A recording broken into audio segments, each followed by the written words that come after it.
Excuse me. No, we're not doing this. Okay? Say hello. And go.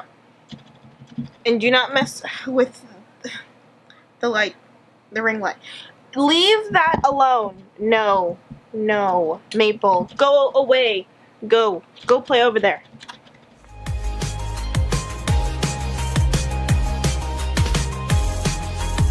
Hello and welcome to the weirdest kingdom on this side of YouTube. I'm Princess Adia, aka Adia, and welcome to my channel. If you hear anything in the background, one, it's my AC going and my fan because my AC is really old and we got that when we moved in. It was in the apartment. And my cat. If the camera shakes, it's because of my cat who thinks it's okay to play on the stand of my light. I'm doing a book haul. My autumn TBR, I guess you could say.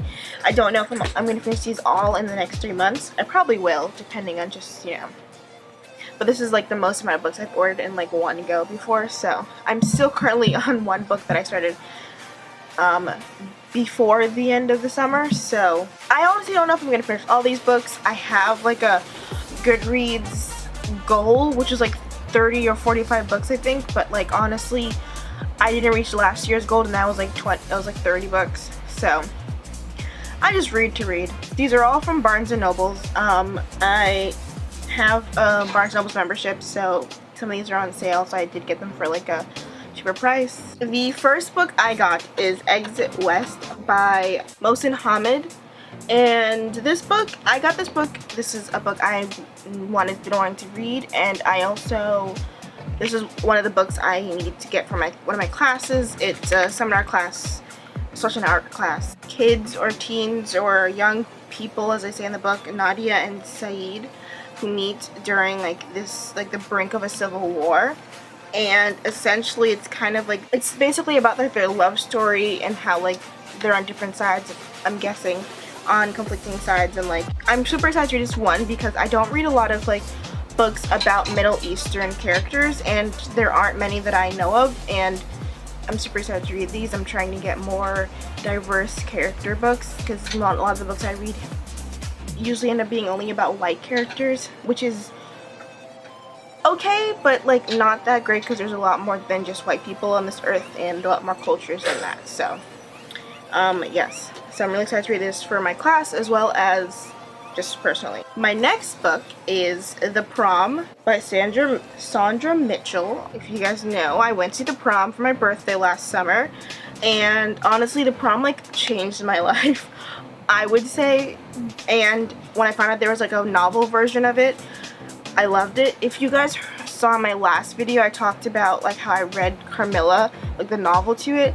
I'm starting to think I like to read the novels to it just because I am a visual learner with my ADHD, but I'm also like really, when I read it and I can see, like I can imagine it for myself and learn more about those characters, I like to do that because I hyperfixate on things, and The Prom is one of them.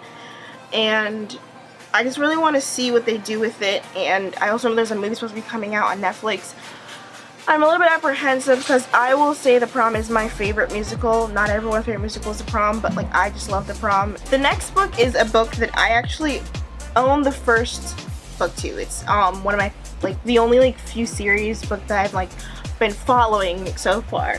And that is This Coven Won't Break by Isabel Sterling, and let me tell you, I love this series so much.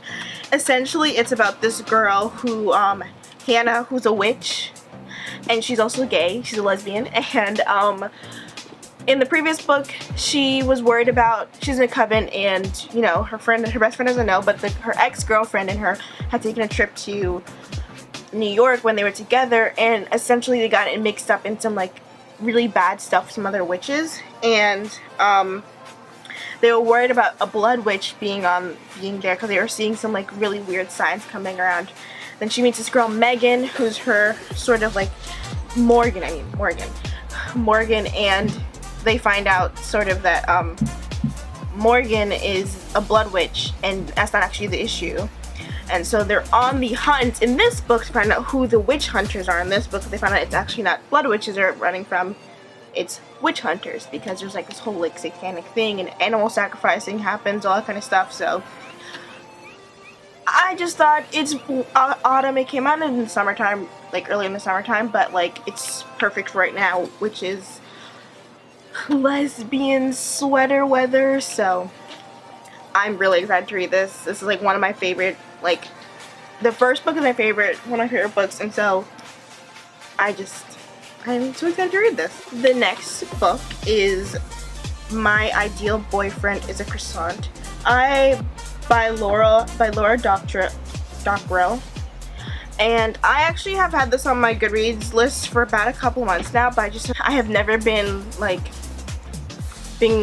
kind of like really wanting to read, like there's always been like another book that I've wanted to read more than this one. I've always picked this up multiple times, and so I finally got it. And essentially this is about a girl named Loveboat, or BB, or Big Bones, who is plus size, or she says fat in the book, and she finds out she's pre-diabetic. And so in the book it's basically she gets a food diary, and while she's supposed to be losing weight and eating healthier, a really big family emergency happens, and so she no longer focuses on writing in this food diary about what she's eating. It's like that, it kind of becomes her regular diary. And so like this is just whatever she learned, like it's kind of just like her journey through one, getting healthier, and also like whatever her family issues is. I really like this book because I really love books about like fat people or just people in bigger bodies, and like the story isn't necessarily like just about them like hating on themselves. Like Leah on the Offbeat, I read that earlier, like last year, and while the story is good about Leah and her bisexuality, it's more not necessarily about her bisexuality in the sense that she's not come out to everyone, but also the fact that she's she's fat, she's a plus size person, she's a bigger person.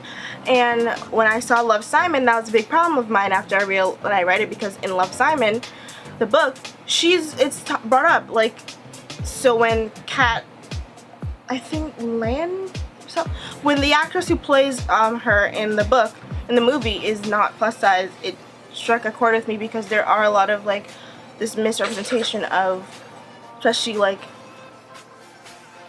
queer women, where like there's not many like queer plus size women being represented in media. So that as well. And I also really loved the book Me, My Butt, and Me, Myself, My Butt, and Other Big Round Things, something like that.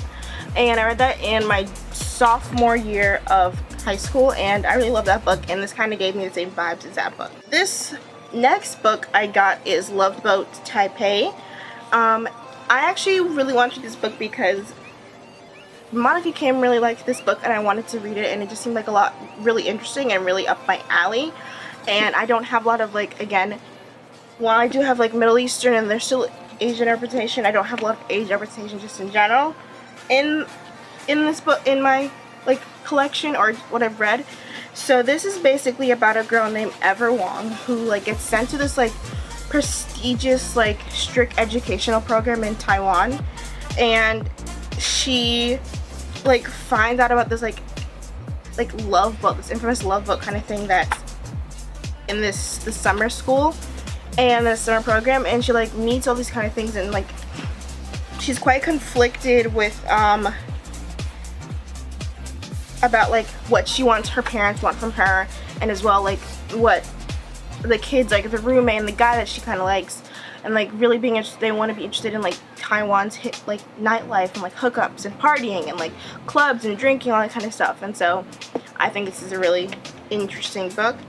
It kind of reminds me of the book, I forgot what the title was, but it was about this like girl who had like entered a cooking contest, and it was essentially like junior like chef or whatever. Like it reminded me of this book. It's kind of reminds me of like she's like really stuck on like she's not from like this really big family, she's a kind of a poor kind of girl in like the suburbs, and she's like really great at cooking, and then she gets all these like really prestigious kids who like are great at cooking and like are basically chefs already and have their own restaurants, and like these really rich kids, and it's almost like this guy the guy that she doesn't really like, but they end up liking each other, like enemies to like lovers kind of thing that happens. And I can't remember what the name is. I know that they always, at the end of each chapter, a recipe for one of the meals or something that she made in that each week's episode for the show. I cannot remember what that book is. If I can, I will put it in when I edit it. If not, then someone please help me try to figure out what this book is. But yes, so Loveboat Taipei by, I forgot to say, Abigail Hing-wen. My last book in my TBR is this book called Hot Dog Girl. If you guys remember, well, I don't think I put it up, but I went to FlameCon last summer, and I actually met the author of this book, and I wanted to pick it up when I was there, but I didn't have enough money to buy it when I was at FlameCon. So I have a signed like bookmark from her on of the same like Hot Dog Girl, and I've been really wanted to pick it up. I just have never, like, again, the same thing with my ideal boyfriend is a Croissant. Like, I just always had things I wanted to buy before, like, read more than this, and so I finally decided to read it because it seems like a really chill read. And it's basically about this girl, Eloise or Lou, who is like working at a amusement park, and she wants to make like this summer like the best summer that she's while she's working here, but she kind of ends up being the hot dog girl, like a dancing hot dog for the amusement park.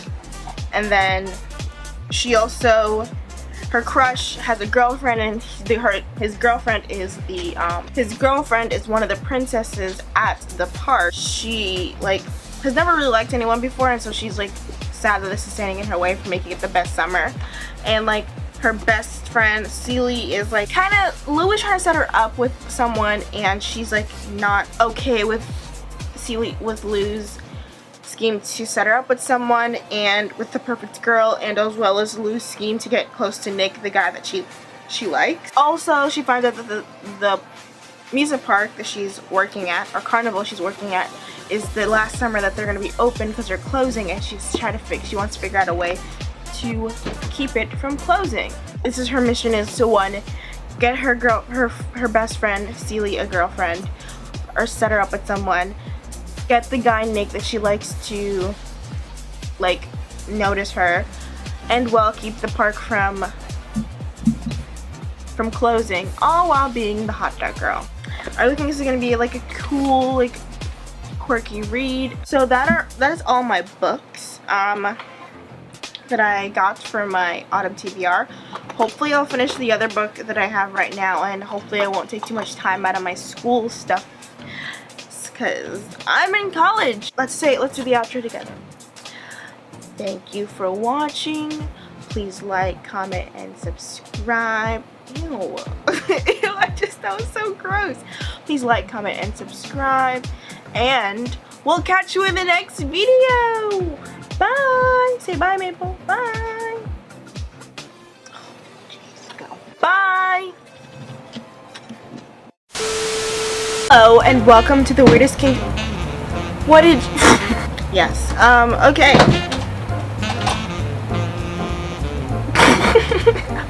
What is wrong with you? That's not free to chew on. Please. No! Maple, get down.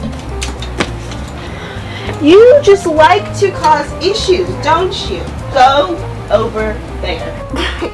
Maple, leave it alone. Leave it alone. Oh my god.